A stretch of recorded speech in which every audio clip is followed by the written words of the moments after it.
Good morning students, नवांकुर डिजी lessons में आपका स्वागत है।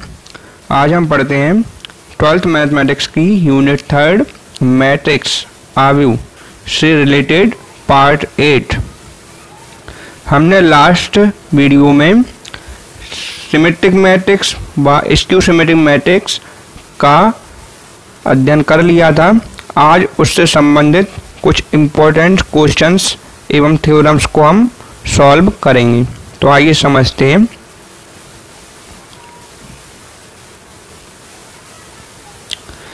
फर्स्ट थ्योरम है जो कि एग्जाम्पल 10 में दी गई है। सिद्ध कीजिए कि बी डैश ए बी आव्यूह सममित है यदि ए सममित है। मीन्स हमें बी डैश ए बी को सिमेट्रिक प्रूव करना है जबकि हमें ए सिमेट्रिक दिया है। तो हम क्या करते हैं, इसको प्रूव करने के लिए मान लेते हैं कि ए सममित आव्यूह है। वैसे दिया है हमारे लिए, देखिए दिया है कि ए सममित है, तो प्रूव करना है कि बी डैश ए बी सममित है। तो हमने लिया ए एक सममित आव्यूह है, तब हमने इसकी कंडीशन लगा दी। क्या कंडीशन है? ए डैश इक्वल टू ए। अब हमें बी डैश ए बी को क्या बताना है? सममित मीन्स सिमेट्रिक। तो हमें क्या करना होगा? तो हमें करना होगा बी डैश ए बी का whole dash equal to B dash A B. इसके लिए हमें क्या करना पड़ेगा? बी डैश ए बी का डैश लेना पड़ेगा। तो हम स्टार्टिंग करते हैं बी डैश ए बी का डैश इक्वल टू, इसको सॉल्व करते हैं और क्या बनाएंगे? बी डैश ए बी, तभी जाके ये सिमेट्रिक प्रूफ होगा। तो हमने क्या किया? इसका डैश किया, तो इसमें डैश वाला रूल्स लग जाए। कौन सा? ए बी का होल डैश बराबर बी डैश ए डैश। लेकिन ये कब लगता है? ये लगता है 2 एलिमेंट में, लेकिन यहाँ तो 3 है। तो हम क्या करें? तो हम ए बी को एक सेकंड एलिमेंट मान लेते हैं। तो इसके लिए हमने एक ब्रैकेट में ए बी को लिख लिया। अब हमने इसमें लगाया डैश वाला रूल, तो हमें क्या मिला? B dash A dash. मतलब यहाँ पर बी का काम कौन कर रहा है? A B. तो हमने उसको आगे लिखा और ए का काम कौन कर रहा है? B dash. तो हमने उसको पीछे लिखा। मीन्स ये वाला रूल लगा है। देखिए आप, ए बी का होल डैश हो तो पीछे से डैश खुल जाता है। तो पहले ए बी का डैश हुआ, फिर बी डैश का डैश हुआ। यहाँ तक क्लियर है? ठीक है। अब इस बात को समझिए कि इसमें पुनः लग जाएगा ए बी का डैश, तो फिर से लग गया बी डैश ए डैश। अच्छा, एक और चीज़ है कि बी का डबल डैश क्या होता है? बी होता है। हमने थ्योरम्स पढ़ी है, तो हमने ये वाली थ्योरम का यूज कर लिया। बी डैश बी का डबल डैश बराबर बी। अब हम क्या करें? अब हम ए डैश को और बी को एक साथ लिख लेते हैं। देखिए यहाँ पे लिख लिया।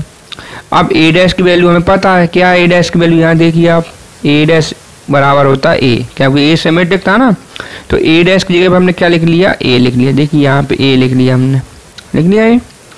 अब हमने क्या किया? ब्रैकेट हटा दिया है। देखिए यहाँ से सीधा इंटू कर लिया, बी डैश ए बी हो गया। अब इस कंडीशन को आप ध्यान दीजिए, ये क्या बन गई अपने पास कंडीशन? अपने पास कंडीशन बन गई है कि बी डैश ए बी का whole dash equal to B dash A dash. Means इस टाइप की कंडीशन बन गई। देखिए ए डैश का ए डैश बराबर ही। तो इससे हम क्या कह सकते हैं? इससे हम कह सकते हैं कि बी डैश ए बी भी एक सममित आव्यूह अर्थात सिमेट्रिक मैट्रिक्स है। लेकिन कब? जब ए सिमेट्रिक है। देखिए, जब तक ए सिमेट्रिक नहीं होगा तो हम कह नहीं सकते कि बी डैश ए बी एक सिमेट्रिक है। तो इस तरीके से हम इस थ्योरम्स को प्रूव करेंगे। आइए नेक्स्ट समझते हैं। नेक्स्ट थ्योरम 5e एक्सरसाइज में 6 नंबर क्वेश्चंस के रूप में दी गई है। तो आइए इसको प्रूव करते हैं। सिद्ध कीजिए कि किसी वर्ग मैट्रिक्स को एक सममित तथा एक विषम सममित मैट्रिक्स के योग के रूप में व्यक्त किया जा सकता है। मीन्स एक स्क्वायर ब्रैकेट है, उसको as a sum of symmetric matrix and skew symmetric matrix के फॉर्म में लिखा जा सकता है। ये हमें प्रूव करना है। तो इसके लिए हम क्या करते हैं? हम मान लेते हैं कि एक स्क्वायर मैट्रिक्स है। ठीक है, एक वर्ग आव्यूह है। अब हम इसको प्रूव करने के लिए कुछ इस तरीके से करेंगे कि हमने क्या किया, इसमें 2 से गुणा और 2 से भाग कर दिया। देखिए आप, a बराबर 1/2 इंटू 2a लिख सकते हैं ऐसा हम। अब क्या करें? हम 2a को लिखते हैं 2 बार, a प्लस a लिख सकते हैं। इसके बाद हमें a डैश को RHS में ऐड व सब्सट्रैक्ट करना पड़ेगा। तो हमने क्या किया, ए डैश को RHS में जोड़ने व घटाने पर। तो देखिए यहाँ हमने जोड़ दिया, जो देखिए यहाँ पे जोड़ा और यहाँ पे ए डैश को घटा दिया। अच्छे से समझिए, ए प्लस ए था तो ए प्लस ए डैश कर दिया और ए माइनस ए डैश कर दिया। ऐसा करने से ए डैश कट जाएगा। अब क्या किया हमने, अब हमने 1/2 का इंटू कर दिया है। देखिए ये 1/2 का इंटू हो गया, ये इधर हो गया 1/2 का इंटू। अब इससे हमें एक इक्वेशन मिल गया इस टाइप का। अब इस इक्वेशन में हमने पिछले वीडियो में एक थ्योरम प्रूव की थी कि ए प्लस ए डैश एक सिमेट्रिक मैट्रिक्स होता है। देखिए ये लिखा है हमने कि हम जानते हैं, we know that A plus A dash is symmetric and A minus A dash is skew symmetric, विषम सममित होता है। तो हम उस थ्योरम्स का यूज कर लेंगे और इसके आधार पे हम क्या कह देंगे, इसके आधार पर हम कह देंगे कि जो पहला वाला हिस्सा है वो क्या हो गया, सिमेट्रिक, और दूसरा वाला हिस्सा क्या हो गया, स्क्यू सिमेट्रिक।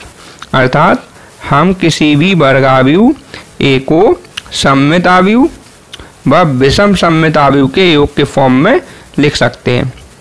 तो इस तरह हमने एक और थ्योरम प्रूव की जो कि आपके 6 नंबर क्वेश्चन में है एक्सरसाइज में।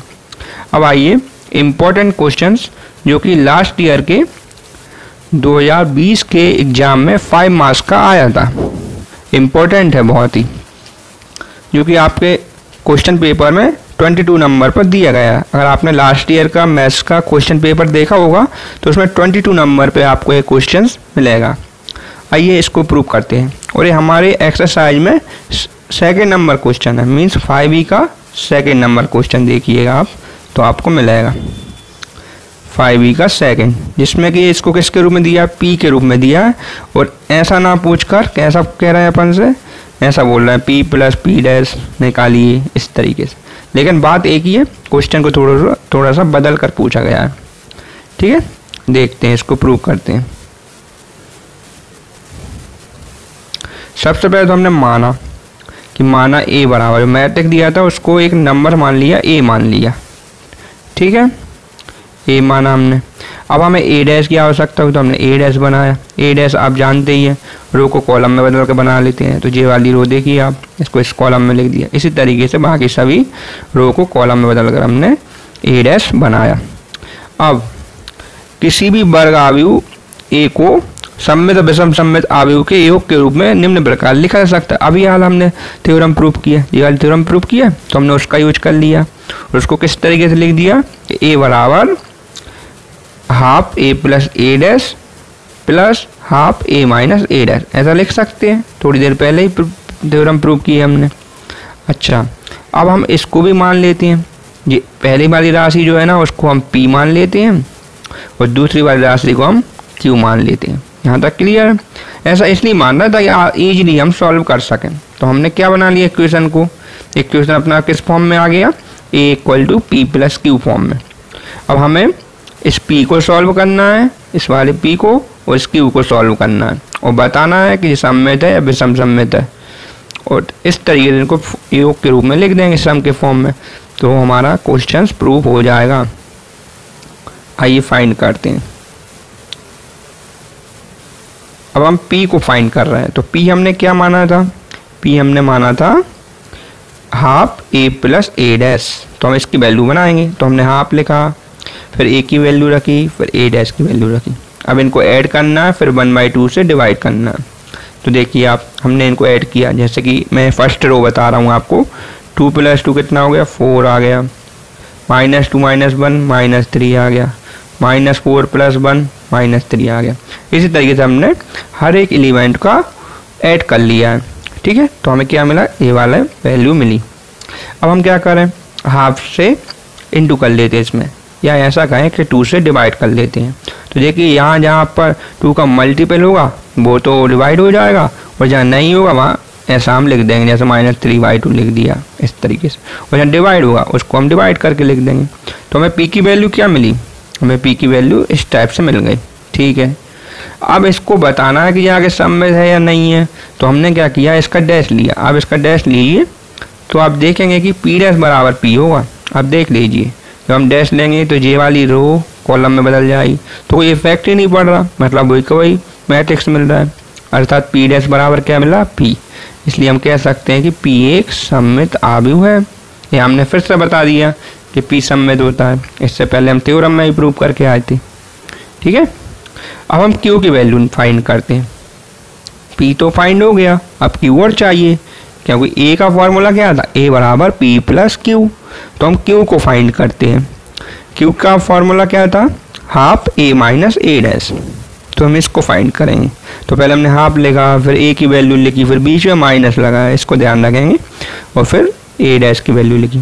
अब इसमें से इसको घटाएंगे। तो सब्ट्रैक्ट करने के बाद हमें क्या मिलेगा वो देखिए आप।